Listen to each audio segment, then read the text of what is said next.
ওটা মদিনায় কান্নার রোল পড়ে গেছে। নবী নাই, নবী নাই, নবী নাই, নবী নাই, নবী নাই, নবী নাই, কান্নার রোল পড়ে গেছে। হায় রে সাহাবীদের কান্না। হযরত আবু বকর কান্দে, উমর কান্দে, ওসমান কান্দে, আলী কান্দে, সব সাহাবীরা কান্দলো কান্দলো কান্দলো। এমন কি আল্লাহর নবীর মেয়ে ফাতেমা, রাসূল যেদিন দুনিয়ার থেকে বিদায় হয়ে গেল, 6 মাসের ভিতরে বেঁচে ছিল, একটা দিনের জন্য ফাতেমা একদিন মুস্কি হাসি দেয় নাই।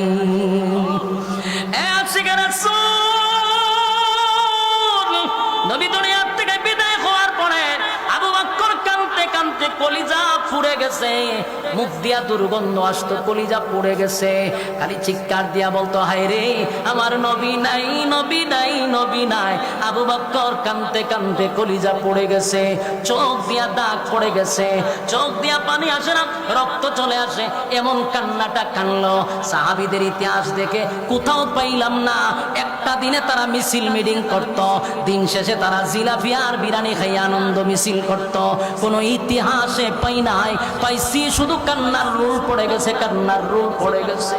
হ্যাঁ, দুনিয়াতে যখন রাসূল বিদায় হয়ে গেল, রাসূলকে যখন রওজা শরীফে শোয়া দিল, এর কিছুদিন পরে নবীর একজন আশিক বেলাল, হাবশি বেলাল, হাবশি বেলাল কালো ছিল, চেহারাটা সুন্দর ছিল না, এমন কুচ্ছিত বেলাল।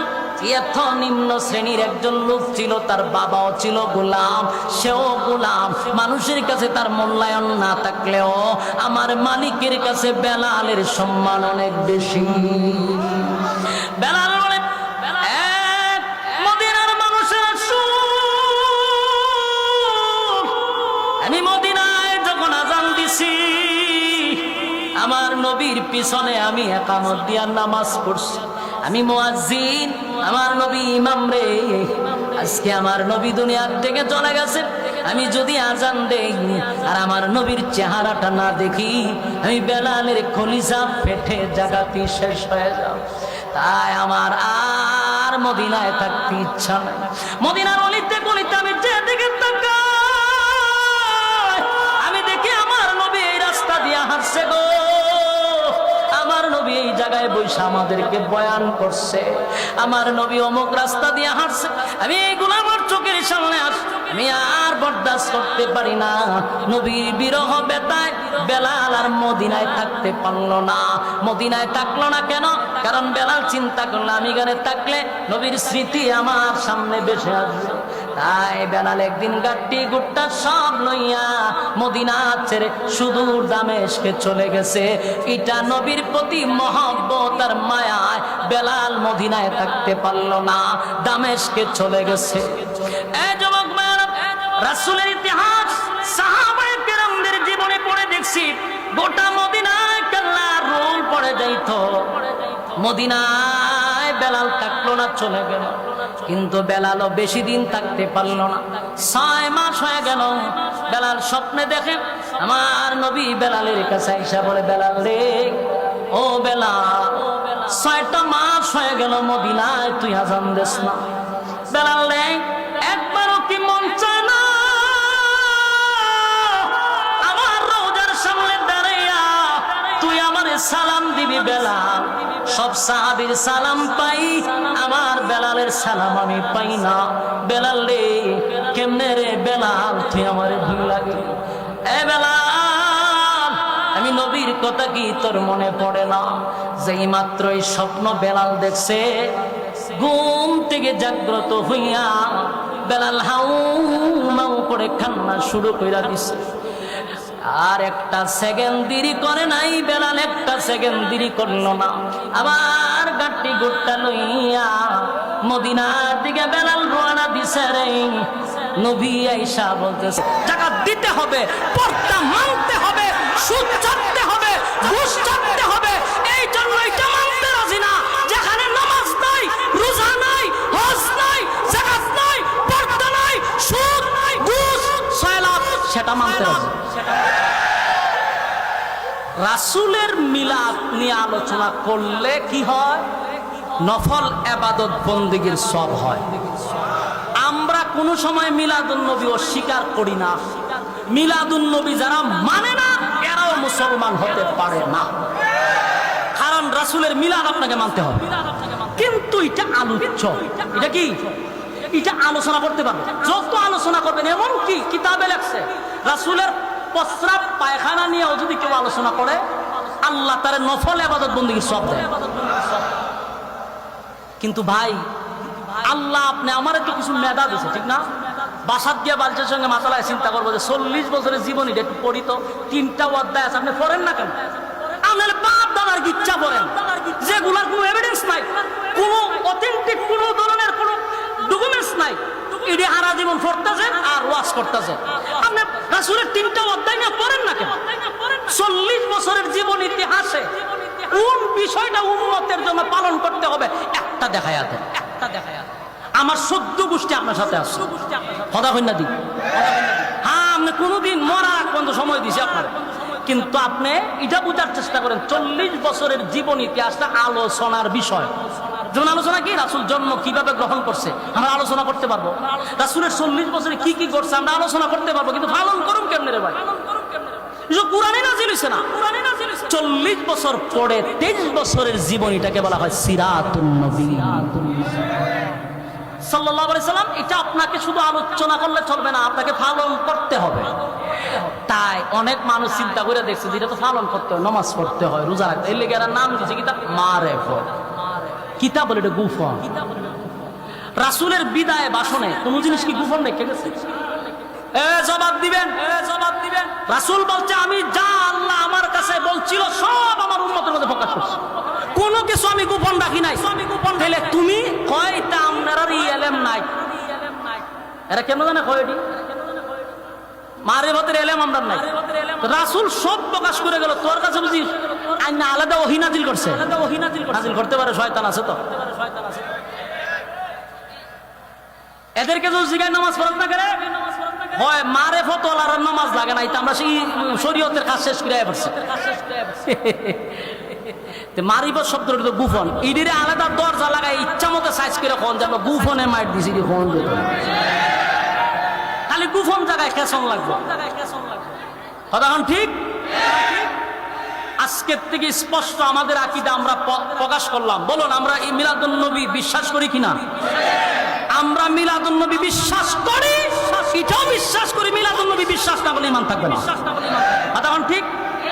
মিলাদুন নবী আলোচ্য, সিরাতুন নবী পালনীয়, কিন্তু মানতে হবে দুটোটাই, দুটোটাই বিশ্বাস করতে হবে, পালন করতে হবে, আলোচনা করতে হবে, ঠিক কিনা? সম্মানিত শুধু আবার আমার রাসূলের শান বলি না, আমরা বলি আমাদের ওয়াজে রাসূলের শান নাই তো গানের মধ্যে শান আছে? যদি জিগা গিটারে গান গাছে গান গাই না রে শান গাই, তোরে কাটা হয়েছে তুই গান গাই শান গাইতে? রাসূলের জীবন ইতিহাস আলোচনা কর, সাধারণ মানুষ বুঝতে পারবে। রাসূলের জন্ম বিস্তারিত আলোচনা করতে থাক, মানুষের দিল নরম হয়ে যাবে, ঠিক কিনা? যমক ভাই শেষ কথাটুকু বলতেছি কারণ প্রচন্ড গরমে আপনারা বড় আগ্রহের সহিত বুঝে আছে। আমার যে আরাম লাগতেছে বিষয়টা এমন না, আমার আরো বেশি কষ্ট, কিন্তু কথাটা শেষ করে দিই। নবী দুনিয়াতে আসার কারণে আমরা খুশি না? আমরা খুশি, আনন্দিত। নবী যদি দুনিয়াতে না আসতো রে এই পৃথিবী আমার আল্লাহ এত সুন্দর করতো না। আমার নবীর জন্য আমরা এত সুন্দর দুনিয়া পাইলাম। আমার নবীর সুপারিশ ছাড়া হাসরের মাঠে কেউ সুপারিশ করতে পারবে না, কথা হয় না? হাসরের মাঠে আল্লাহ বলেন নবী গো একমাত্র হাসরের মাঠে আপনাকে সুপারিশকারী বানাইলাম। আমার নবী ছাড়া হাসরের মাঠে কেউ সুপারিশ করবে না। সেই নবীরে যদি কেউ অস্বীকার করে ঈমান থাকবো। তাই আমরা কলিজা দিয়া নবীরে ভালোবাসি। যদি তাই নয়, নবীর বিরুদ্ধে যদি কেউ কথা বলে আমাদের আহলে হক উলামায়ে কেরাম সর্বপ্রথম রক্ত দেয়। বাস্তব না বাস্তব? ইতিহাস বলি না, ইতিহাস আমরা বললে চলতো না। 2013 সালে শাপলা চত্বরে কেন আলেমরা জমাইতে হয়েছি? ব্লগাররা যখন নবী বিরুদ্ধে কথা বলছে, নবীকে নিয়ে কটূক্তি করছে, তখন আমাদের উলামায়ে কেরাম ঝাঁপিয়ে পড়ছিল। সেদিন আপনারা ভাই নাই, বুলাতে যখন নবীর বিরুদ্ধে কটূক্তি হয়েছে, আমাদের উলামায়ে কেরাম লামার পরে 7 জন শহীদ হয়েছিল, নবীর মহব্বতে তারা জীবন দিছে। বাংলাদেশে অসংখ্যবার রাসূলকে নিয়ে কটূক্তি করার পরে আমাদের উলামায়ে কেরাম জীবন দিছে, রক্ত দিছে। মহব্বত আমরা করি, রক্ত আমরা দিই। কথা বুঝতেছেন? বিভ্রান্ত ছড়াবেন। এখন আসুন, নবী আসার কারণে আসমান খুশি, জমিন খুশি, সূর্য খুশি, চন্দ্র খুশি, সব খুশি। আমরা খুশি, আপনারও খুশি, ঠিক কিনা? নবী যে বিদায় হয়েছে এই ব্যাপারে আপনার কষ্ট আসেনি? এখন কথা কই না তো? হ্যাঁ, আপনাদের ভূমিকা হলো, আমাদেরও কথা হলো 12ই রবিউল আউয়াল মাসে রাসূল 12 তারিখ আসছে দুনিয়া, ঠিক না? কিন্তু এটাকে অস্বীকার করতে পারবেন? 12ই রবিউল আউয়াল সোমবার রাসূল দুনিয়াতে বিদায় হয়েছে, হ্যাঁ অস্বীকার করতে পারবেন? এটা যদি আপনি স্বীকার করেন, বলে হ্যাঁ হুজুর 12 তারিখ রাসূল আইছে, রাসূল 12 তারিখ দুনিয়াতে গেছে, এটা যদি স্বীকার করেন, আমি আপনার কাছে প্রশ্ন করব, আসার আনন্দের চেয়ে যাওয়ার ব্যথাটা কি কম? হ্যাঁ, সত্যিকারের আশিক রাসূল যারা, এরা সেই দিনে কান্নাকাটি করার কথা। তাহলে বাদ দেন, আমরা বাদ দেন। এবার আসুন সাহাবায়ে কেরামরা কি করছে। সাহাবায়ে কেরাম যদি 12ই রবিউল আউয়াল সোমবার দিনে যদি আনন্দ মিছিল করে আমরা করব, আমাদের সমস্ত উলামায়ে কেরাম করবে, আপনাদের সঙ্গে আমরাও করব। সাহাবায়ে কেরামদের ইতিহাস আমরা পড়ে দেখি। হযরত উমর যেদিন শুনছিল আমার রাসূল দুনিয়া থেকে বিদায় হয়ে গেছে, হযরত উমর তরবারিটা হাতে লইয়া এইভাবে ঘুরাইতেছিল আর বলতেছিল, মদিনার মানুষেরা রে, কেউ যদি আমার সামনে বলবি রাসূল দুনিয়া থেকে বিদায় হয়েছে, তাহলে জেনে রাখ এই তরবারি দিয়া তোদের ফয়সালা করব। পাগল পাগল হয়ে গেল হযরত ওমর, পাগলের মতো হইয়া চতুর্দিকে ঘুরাইতে লাগলো। নবী দুনিয়া থেকে বিদায় হয়েছে, হযরত ওমর এটা মানতে পারে না। কেউ ভয়ে ওমরের সামনে যায় না রে। আল্লাহর নবীর একজন সাহাবী হযরত আবু বকর হযরত ওমরের কাছে কানে কানে গিয়া বলেন, ইন্নাকা মাইতুন ওয়া ইন্নাহুম মাইতুন।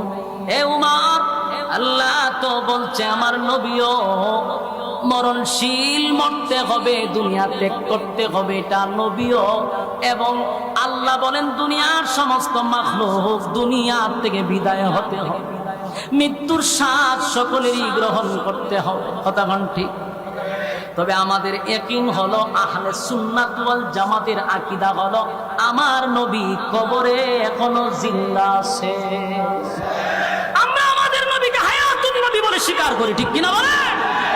নবী হায়াতুন নবী, রওজা শরীফে নবী জিন্দা, সালাম দিলে নবী নিজ কানে শুনে। সুবহানাল্লাহ, এটা আমাদের আকীদা। কিন্তু দুনিয়া ছাড়তে হবে। কথা ঠিক? ঠিক। হযরত ওমর তরবারিটা হাতে লইয়া বলতেছেন, না আমার নবী বিদায়, যেমন কথা বলা যাবে না। কিন্তু হযরত আবু বকর যখন কানে কানে আয়াতটা পড়ে শোনায়া দিল, হযরত ওমর তরবারিটা ফেলে মাটিতে লুটায়া পড়ে কান্দে আর বলে, হায় রে আমার নবী কি চলে গেছে। কান্নার রোল পড়ে গেল, গোটা মদিনায় কান্নার রোল পড়ে গেছে। নবী নাই, নবী নাই, নবী নাই, নবী নাই, নবী নাই, কান্নার রোল পড়ে গেছে। হায় রে সাহাবীদের কান্না, হযরত আবু বকর কান্দে, উমর কান্দে, ওসমান কান্দে, আলী কান্দে, সব সাহাবীরা কান্দলো কান্দলো কান্দলো। এমন কি আল্লাহর নবীর মেয়ে ফাতেমা, রাসূল যেদিন দুনিয়ার থেকে বিদায় হয়ে গেল, 6 মাসের ভিতরে বেঁচে ছিল, একটা দিনের জন্য ফাতেমা একদিন মুস্কি হাসি দেয় নাই।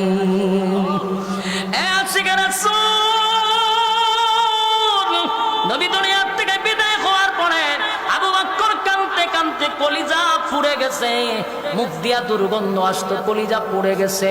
খালি চিৎকার দিয়া বলতো, হায় রে আমার নবী নাই, নবী নাই, নবী নাই। আবু বকর কাঁদতে কাঁদতে কলিজা পুড়ে গেছে, চোখ দিয়া দাগ পড়ে গেছে, চোখ দিয়া পানি আসে না, রক্ত চলে আসে, এমন কান্নাটা কানলো। সাহাবীদের ইতিহাস দেখে কোথাও পাইলাম না একটা দিনে তারা মিছিল মিটিং করত, দিন শেষে তারা জিলাপি আর বিরিয়ানি খাইয়ে আনন্দ মিছিল করত। কোন ইতিহাস পাশে পাই নাই, পাইছি শুধু কান্নার রুল পড়ে গেছে, কান্নার রুল পড়ে গেছে। হ্যাঁ, দুনিয়াতে যখন রাসূল বিদায় হয়ে গেল, রাসূলকে যখন রওজা শরীফে শোয়া দিল, এর কিছুদিন পরে নবীর একজন আশিক বেলাল, হাবশি বেলাল কালো ছিল, চেহারাটা সুন্দর ছিল না, এমন কুচ্ছিত বেলাল। এত নিম্ন শ্রেণীর একজন লোক ছিল, তার বাবাও ছিল গোলাম, সেও গোলাম। মানুষের কাছে তার মূল্যায়ন না থাকলেও আমার মালিকের কাছে বেলালের সম্মান অনেক বেশি। বেলাল বলে, মদিনার মানুষের আমি মদিনায় যখন আজান দিছি, আমার নবীর পিছনে আমি একামত দিয়া নামাজ পড়ছি, আমি মুয়াজ্জিন, আমার নবী ইমাম রে। আজকে আমার নবী দুনিয়ার থেকে চলে গেছে, আমি যদি আজান দেই আর আমার নবীর চেহারাটা না দেখি, আমি বেলালের কলিজা ফেটে জাগাতি শেষ হয়ে যাব। তাই আমার আর মদিনায় থাকতে ইচ্ছা নাই। মদিনার অলিতে গলিতে আমি যেদিকে তাকাই, আমি দেখি আমার নবী এই রাস্তা দিয়ে হাঁটছে গো, আমার নবী এই জায়গায় বসে আমাদেরকে বয়ান করছে, আমার নবী অমুক রাস্তা দিয়ে হাঁটছে, আমি এইগুলো আমার চোখের সামনে আসছে, আমি আর বরদাস্ত করতে পারি না। নবীর বিরহ বেতায় বেলাল আর মদিনায় থাকতে পারলো না। মদিনায় থাকলো না কেন? কারণ বেলাল চিন্তা করলো আমি এখানে থাকলে নবীর স্মৃতি আমার সামনে ভেসে আসবে। তাই বেলাল একদিন গাট্টি গুট্টা সব লইয়া মদিনা ছেড়ে সুদূর দামেস্কে চলে গেছে। এটা নবীর প্রতি মহব্বত আর মায়ায় বেলাল মদিনায় থাকতে পারলো না, দামেস্কে চলে গেছে। এই যুবক মায়েরা, রাসূলের ইতিহাস সাহাবায়ে কেরামদের জীবনে পড়ে দেখছি, গোটা মদিনায় কাল্লার রোল পড়ে যাইত। মদিনায় বেলাল থাকলো না, চলে গেল। কিন্তু বেলালও বেশি দিন থাকতে পারলো না, 6 মাস হয়ে গেল। বেলাল স্বপ্নে দেখে আমার নবী বেলালের কাছে আইসা বলে, বেলাল রে, ও বেলাল, 6টা মাস হয়ে গেল মদিনায় তুই আজান দিস না। বেলাল রে, একবারও কি মন চায় না আমার রওজার সামনে দাঁড়াইয়া তুই আমারে সালাম দিবি? বেলাল, সব সাহাবীর সালাম পাই, আমার বেলালের সালাম আমি পাই না। বেলাল রে, কেমনে রে বেলাল তুই আমারে ভুল লাগে? এ বেলাল, আমি নবীর কথা কি তোর মনে পড়ে না? যেই মাত্র এই স্বপ্ন বেলাল দেখছে, ঘুম থেকে জাগ্রত হইয়া বেলাল হাউ মাউ করে কান্না শুরু কইরা দিছে। আর একটা সেকেন্ড দেরি করে নাই বেলাল, একটা সেকেন্ড দেরি করলো না। আবার গাট্টি গুট্টা লইয়া মদিনার দিকে বেলাল রওনা দিছে রে। নবী আয়েশা বলতে সালাম দেওয়ার জন্য। তাই দামেস্কের থেকে মদিনার দিকে রওনা দিল। যেই মাত্র মদিনার দ্বার প্রান্তে ঢুকে গেছে, একজন সাহাবী বেলালকে দেখে দৌড়াইয়া মদিনার অলিতে গলিতে খবর ছড়াইয়া দিছে, তোমরা কারা গো?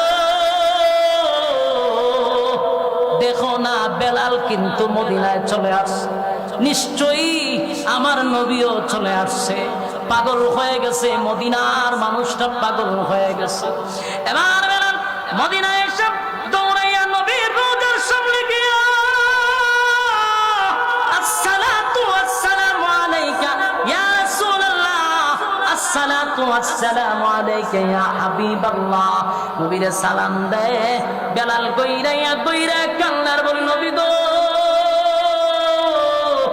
আমি বেলাল, আপনি নবীরে বলি নাই গো নবী, আমি কি আপনারে বইলা থাকতে পারি? নবীজি, আপনি দুনিয়ায় থাকতে বলছিলেন আমার পায়ের আওয়াজ আপনি জান্নাতের মধ্যে পাইছেন, আমার আপনি মহব্বত করতেন। আবার নবীজি, আমি আপনারে বলি নাই, আমি আপনার বিরহ বেতাতে সহ্য করতে পারি না গো নবী, আপনার মায়া আমি সহ্য করতে পারি না।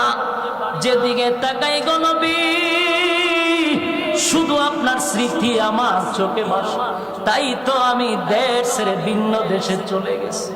আবার নবীরে সালাম দেয়, সালাম দিয়া বেলাল চুকির পানি ছেড়ে দিয়া আবার দামেস্কের দিকে রওনা দেয়। মদিনার মানুষ বলে,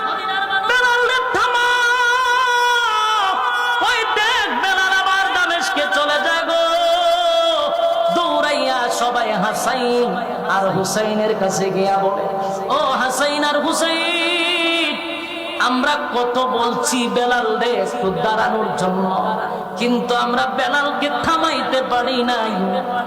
তুমি হাসাইন আর হুসাইন নবীর নাতি হইয়া যদি বেলাল রে বলো তাহলে বেলাল দাঁড়াবে। সবার আবদার শুনিয়া হাসাইন আর হুসাইন দৌড়াইয়া বেলালের কাছে গিয়া দাঁড়াইছে। বেলাল রে বলে, বেলাল, মদিনার মধ্যে 6টা মাস হয়ে গেল, আপনি বেলালের আজান কিন্তু আমরা শুনতে পাই না। বেলাল, তো আজান দেন আমরা শুনি। আমার নানা দুনিয়া থেকে বিদায় হওয়ার পর আপনি বেলালের আজান শুনি না, আজান দেন। হযরত বেলাল তাকায়া দেখে যেইভাবে দুই ভাই দুইটা হাতে বেলালে ধরছে। হযরত বেলাল চিন্তা করল, এই দুই সাহাবী সাধারণ কোন সাহাবী নয়, নবীজির কলিজার টুকরা সাহাবী, নবীজির কলিজার টুকরা নাতি। এই দুই নাতি যদি আমার নবীরে কোনো আবদার করছে, রে আমার নবী কোনদিন হাসাইন আর হুসাইনের আবদার ফেরত দেয় নাই। তাই বেলাল চোখের পানি ছেড়ে দিয়া বলে, হাসাইন আর হুসাইন, তোমরা আমারে আবদার করছো, আমি তোমাদের আবদার রাখবো, কিন্তু আমার মনে কষ্ট, আমি যদি আমার নবীরে মুহাম্মদুর রাসূলুল্লাহ বললে না পাই। বেলাল যখন আযান দিতে লাগলো, আশহাদু আন্না মুহাম্মাদুর রাসূলুল্লাহ বলল, এই পর্যন্ত আসার পরে হযরত বেলাল বেহুশ হইয়া জমিনে পড়ে গেছে। আর আল্লাহ বেলালের গলার মধ্যে এত পাওয়ার দিছিল, এত পাওয়ার, এত পাওয়ার, এত পাওয়ার, এত পাওয়ার, খালি গলায় বেলাল যখন আজান দিত প্রায় 40 কিলোমিটার পর্যন্ত আওয়াজ আল্লাহ পৌঁছায়া দিত। মদিনার অলিতে গলিতে বেলালের আজান পৌঁছে গেছে গো। মদিনার নারী, শিশু, বাচ্চারা বেলালের আজান শুইনা পাগল পাগল হয়ে গেছে। 6 মাস পরে বেলালের আজান শুনছে। মদিনার অলিতে গলিতে ঘোষণা শুরু হয়ে গেছে, মা সন্তানকে নিয়ে ঘর থেকে বাহির হয়ে গেছে। ছোট ছোট বাচ্চারা, মহিলারা, বৃদ্ধরা ঘর থেকে পাগল পাগল হইয়া বাহির হইছে। ওই তাকায়া দেখো বেলালের আজান শোনাবে, তার মানে বেলাল আসছে, আমার নবীও আসছে রে, নির্ঘাত আমার নবী চলে আসছে। পাগল পাগল হইয়া সব দৌড়াইয়া খানায় কাবার দিকে যায় গো। নবী আসছে, নবী আসছে, নবী আসছে, নবী আসছে, পাগল হইয়া যা দিয়া দেখে বেলাল বেহুশ হইয়া জমিনে পড়ে আছে। বেলাল আশহাদু আন্না মুহাম্মাদুর রাসূলুল্লাহ বলতেন আমার নবীর দিকে তাকাইতো। আজকে তাকায়া দেখে নবী নাই। বেলাল বরদাস্ত করতে পারল না, কলিজা পেটে যায়, বেলাল বেহুশ হইয়া পড়ে গেছে। এ যুবক বালক, সাহাবীদের ইতিহাস পড়ে পাইছি, নবী দুনিয়া থেকে বিদায় হওয়ার পরে সাহাবীরা কাঁদলো, হযরত আবু বকর কাঁদলো। যতদিন আবু বকর বেঁচে ছিল নবীর বেতায় ব্যতীত হইয়া কলিজাটা যেন পুড়ে গেছে। হযরত ওমর কাঁদলো, আবু বকর কাঁদলো, আলী কাঁদলো, উসমান কাঁদলো, বেলাল কাঁদলো। আর 1400 বছর পরে নবীর ওফাতুন নবীর দিনে কেমনে রে আনন্দ মিছিল করি, ফিকাবের মধ্যে বক্স লাগাইয়া ডিজের মতো নাচানাচি করি, এটাকে আমি আশিকে রাসূল বলতে পারি না।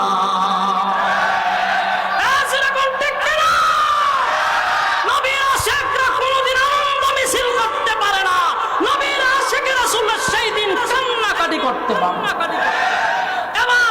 নবী তার মিলাদুন নবী, আমাদের নবীর জন্ম রাসূল কেমনে পালন করতেন? রাসূলের জন্মের দিন সোমবার রাসূল রোজা রাখতেন, সাহাবায়ে কেরাম রোজা রাখতেন। তাহলে এই সোমবার দিন রাসূল নিয়মিত রোজা রাখত। আমরার দেশের রোজা রাখছিনি, কথা কই না, কয়জন রোজা রাখে? কয়জন রোজা রাখে? কারণ মিছিলের পরে তো খাওয়ান আছে। আমি আপনাদের আনন্দ মিছিলটাকে এখনো বলতেছি, এত বিরোধিতা না, কিন্তু আপনারা রোজা রাখা নবীর তরিকা অনুযায়ী জন্ম দিবস পালন করেন। আবার আমি অনেক ভিডিও ফুটেজ দেখছি কেক খাবে, কেক কাটা ইসলামের কোথাও আছে? আশেকের রাসূলের পরিচয় না। সম্মানিত সুদী, আর এখন শুরু হয়েছে কি, ইদানিং দেখছে মাজার নিয়ে শুরু হয়েছে বাঙ্গা বাঙ্গি।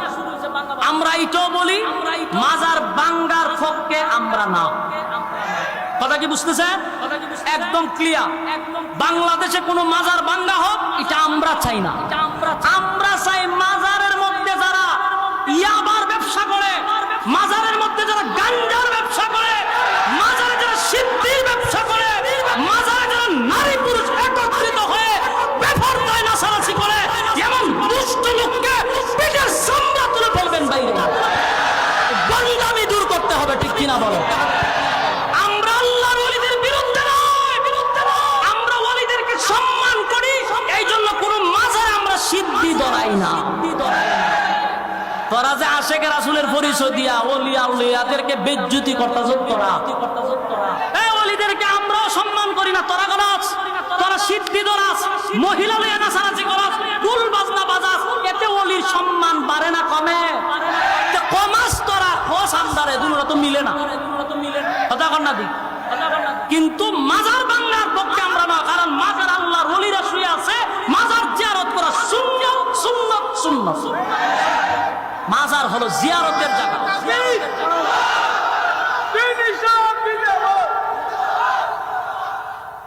বলুন মাজার কিসের জায়গা? জিয়ারতের জায়গা। বলুন মাজার কিসের জায়গা? মাজার জিয়ারতের জায়গা। আমি নিজেও মাহফিলটা বিলে গেলে শাহজালাল মাজারের সাইডে বাড়ে গেলে আমি জিয়ারত করি, শাহপারানে গেলে জিয়ারত করি। ভাই আমরা তো জিয়ারত করা সুন্নাত আমরা জানি, কিন্তু আমরা যে বিরোধিতা করি মাজারের ওলির বিরুদ্ধে নয়, মাজারে যে বন্ডামি হয় বন্ডামির বিরুদ্ধে।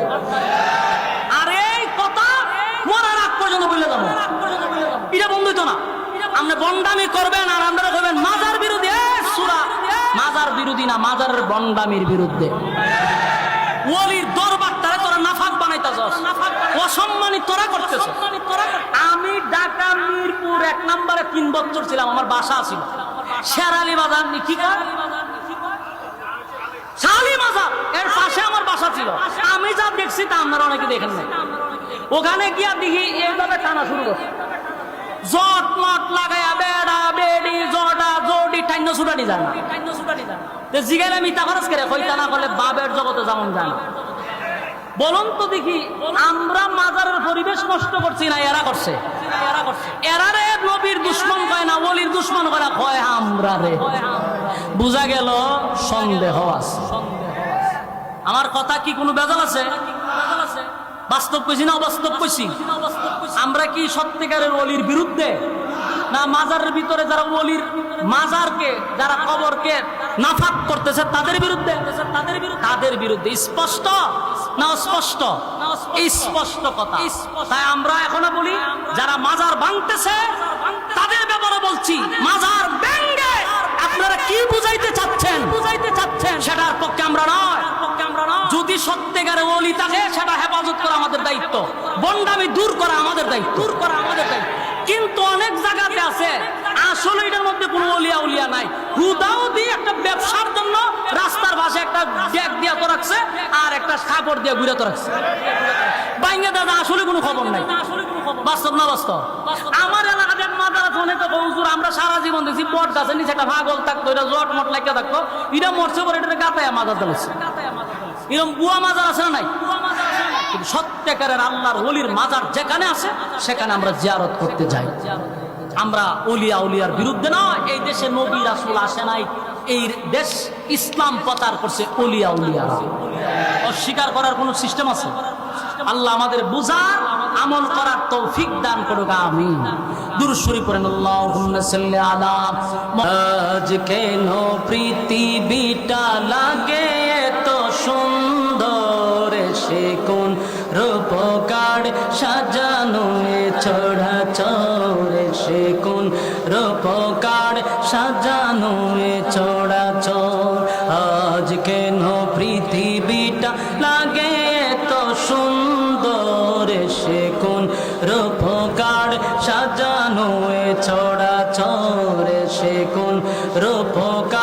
সাজানো এ চরাচর চারিদিকে নবরূপে করে ধরা জলমল সেই রূপ দেখে হয় আকিতায় সুশীতল আকিতায় সুশীতল আকিতায় সুশীতল হয় না তো না বলি তো একটু আপনারা আমার ফিকাপটা তুলে দেন এমনি মন মতো আওয়াজ পাইতাছি না ফিকাপও তুলে দিলে নেশ করতো ঠিক নেই যখন আজ কেন পৃথিবীটা লাগে তো সুন্দর সে কোন রূপকার সাজানো এ চরাচর সে কোন রূপকার সাজানো এ চরাচর চারিদিকে নবরূপে করে ধরা জলমল সেই রূপ দেখে হয় আকিতায় সুশীতল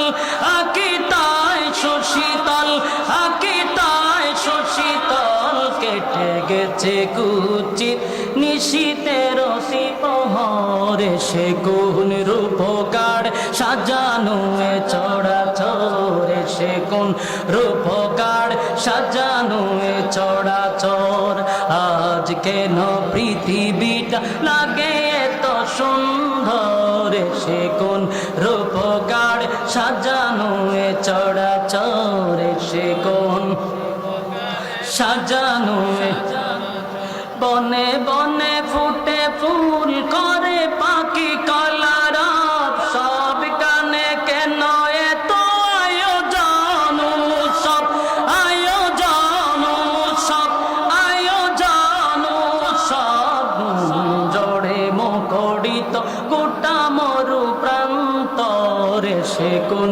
রূপকার সাজানো এ চরাচর সে কোন রূপকার সাজানো এ চরাচর সে কোন রূপকার সাজানো এ চরাচর বনে বনে ফুটে ফুল করে পাখি কলারাত সব কানে কে তো সব কানে কেন এত আয়োজন সব আয়োজন সব আয়োজন সব জোড়ে মুখরিত গোটা মরু প্রান্তরে সে কোন রূপকার সাজানো এ চরাচর সে কোন রূপকার সাজানো এ উল্লাস করে আজ সাহারার লোহায়াত পুরাতের জলরাশি কুলে কুলে উচলায় কুলে কুলে উচলায় কুলে কুলে উচলায় পর্বত চড়া হতে নেমে আসে নির্জরে সে কোন রূপকার সাজানো এ চরাচর সে কোন রূপকার সাজানো এ চরাচর আজ কেন পৃথিবীটা লাগে এত সুন্দর সে কোন রূপকার সাজানো এ চরাচর সে কোন রূপকার সাজানো এ চরাচর দুরূদ শরীফ